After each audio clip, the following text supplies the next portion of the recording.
Hi everyone, if you have a toilet that is making a sound and your water is constantly running, it's definitely going to increase your water bill. Here's a short video where you can fix that.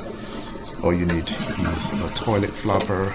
Sometimes this toilet flapper is not sitting properly and it's causing water to continuously flow through into the toilet.